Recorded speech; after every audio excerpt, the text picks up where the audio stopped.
প্রিয় ভাই, আমরা কি ভুলে গেছি কার উত্তরসূরি? আমরা সেই জাতি যারা একসময় জ্ঞান, বিজ্ঞান, নেতৃত্ব এবং ন্যায় বিচারে শিখরে ছিলাম। আমাদের পূর্বপুরুষরা কোরআন হাতে নিয়ে দুনিয়াকে বদলে দিয়েছিল। কিন্তু আজ আজ আমরা ঘুমিয়ে আসি, নিজেদের গৌরবময় ইতিহাস ভুলে গেছি। মনে রাখুন, মুসলিম মানে কেবল নামের মুসলমান নয়, মুসলিম মানে এমন এক ব্যক্তি যার জীবনে কোরআন সুন্নাহর আলোকে পরিচালিত হয়। আমরা কি নবী মোহাম্মদ সাল্লাল্লাহু আলাইহি ওয়াসাল্লামের সাহাবাদের মতো হতে পারি না, যারা জীবনের শেষ মুহূর্ত পর্যন্ত সত্যের পথে লড়াই করেছেন? আমরা কেন বিভক্ত, কেন অন্যায়ের বিরুদ্ধে দাঁড়াতে সাহস পাচ্ছি না?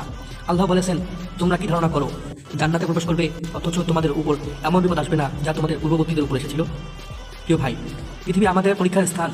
অন্যায়ের বিরুদ্ধে রুখে দাঁড়াও, নিজের জীবনে ইসলামকে প্রতিষ্ঠা করো। তুমি যদি নিজেকে বদলাতে পারো, তাহলে সারা জাতি বদলে যাবে। আজ যদি ঘুমিয়ে থাকো, তাহলে আগামী প্রজন্ম আমাদের সম্পর্কে কি বলবে?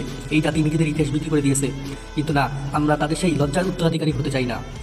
তোমার রক্তে আগুন জ্বালাও, ইমানের শক্তি দিয়ে পৃথিবী বদলে দাও। মনে রাখো, আল্লাহ আমাদের সঙ্গে আছেন যদি আমরা সত্যের পথে থাকি। এগিয়ে যাও, কারণ মুসলিমরা হেরে যেতে জন্মায়নি।